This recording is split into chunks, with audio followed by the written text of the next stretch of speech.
मेरा नाम छवि होकर है। मैं बीए फिफ्थ सेमेस्टर की छात्रा हूँ। मैं अभय प्रताप सिंह डिग्री कॉलेज में पढ़ती हूँ। आज मैं आप सबके सामने अपना प्रेजेंटेशन लेने जा रही हूँ। मेरे टॉपिक का नाम है 1857 की क्रांति। ये क्रांति सर्वप्रथम उत्तर प्रदेश के मेरठ में 10 मई 1857 को हुई थी। उसके बाद ये नई दिल्ली झांसी कानपुर बरेली धीरे धीरे सभी जगह फैलती है। इसका तत्कालीन कारण यह था कि राइफल की कारतूस पर सुअर और गाय का मांस का प्रयोग किया जा रहा था, जिससे हिंदू और मुसलमानों के बीच में काफी मतभेद हुआ, जिस कारण से यह क्रांति और बड़े में फैल गई। 19वीं सदी की पहली 1857 की स्वतंत्रता संग्राम की बात करें तो इससे पहले देश के अलग अलग हिस्सों में कई घटनाएं घटी, जैसे कि 18वीं सदी के अंत में उत्तरी बंगाल में जनजातीय आंदोलन और बिहार एवं बंगाल में सुने आंदोलन शुरू हो गए। इसका राजनीतिक कारण एक सभी बुलाया आपने बुलाइए नहीं वही करा दीजिए तो करा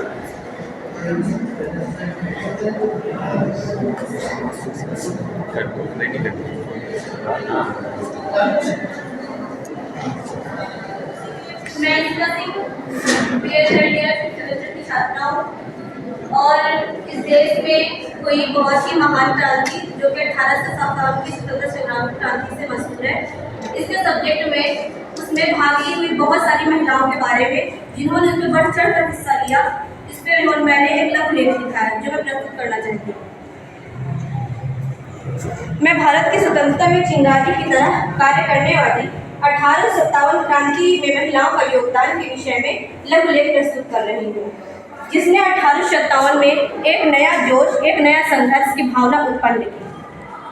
1857 का विद्रोह, जिसे भारतीय विद्रोह या भारतीय स्वतंत्रता के युद्ध के रूप में जाना जाता है, यह विद्रोह सबसे पहले मेरठ में हुआ।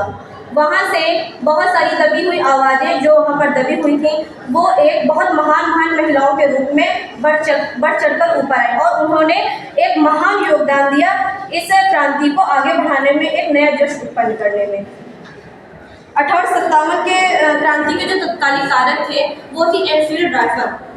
ये तो तत्कालीन कारण थी ही, परंतु पूरा कारण हम इसे नहीं मान सकते हैं क्योंकि कहीं न कहीं बहुत सारे लोगों का योगदान था इस पे, जो बहुत सारे लोग असंतुष्ट थे। जैसे बहुत सारे राजनीतिक कारक थे, बहुत सारे शासकीय कारक थे, बहुत सारे राजा थे, बहुत सारी महिलाएं थी जो कि मतलब बहुत ज़्यादा फिर धीरे धीरे करके जब क्रांति फैलने लगी तो महिलाएं बढ़ चढ़कर हिस्सा लेने लगी। इस वजह से क्योंकि बहुत सारी ऐसी महिलाएं थी जो बहुत सारी प्रताड़नाओं का सामना कर रही थी, बहुत ज़्यादा दबी हुई आवाज़ें थी उनकी। और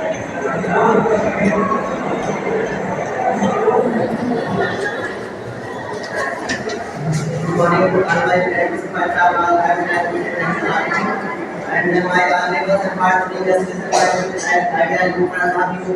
intelligent people and my dear friends, my teachers, and we are going to discuss about our topic because we are learning literature over here in our Pratap Singh Degree College. We are all students of 5th semester of BA examination, BA final examination. So we know our main subject is English literature. So first of all, whatever I have written, whatever we have written, we will discuss each and every, and we will tell you in detail. Details, ये literary style है, whatever I have written, I am going to tell you. Dickens approached the novel and influenced by the various things, including the Dickens novel, addition, melodrama, and the novel on the sensibility according to the acquired. Other than the least, perhaps the most important literary influence on him was the derived from the fable of the Arabian Nights. Detail the irony and the cynical of the comedy and also and the मैं अभय प्रताप के इतिहास की छात्रा हूँ। मैं 5th semester में पढ़ती हूँ और मेरा टॉपिक है 1857 का विद्रोह, जिसे प्रथम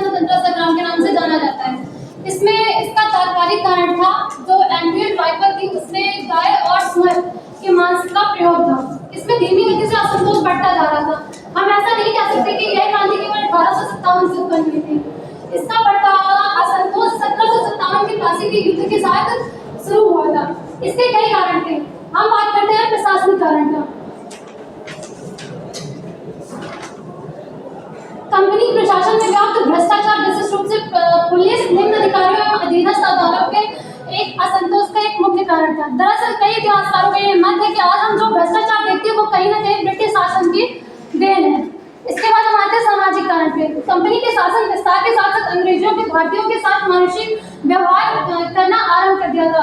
हमारे बीच और उनके बीच में काले घोड़े का भेद था। सिपाहियों के बीच असंतोष बढ़ता जा रहा था। सिपाही मूलतः कंपनी के बंगाल की सेना में काम करते थे। फिर आते हैं विद्रोह की चिंगारी।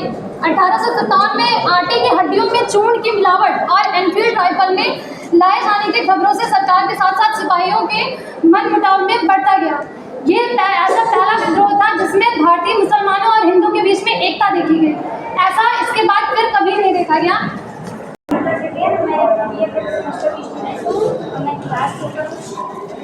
स्वराज के संगठन नई शक्तियों का आविर्भाव। वर्ष 1927 में राष्ट्रीय आंदोलन और फिर से शक्ति पाने के अनेक संकेत देखे गए। इसी वर्ष समाज की नई प्रवृत्तियों का भी उदय हुआ। मार्क्सवाद और दूसरी समाजवादी विचार बहुत तेजी से फैले। राजनीतिक दृष्टि से इस शक्ति की अभिव्यक्ति कांग्रेस के अंदर वामपंथ के उदय के रूप में हुआ।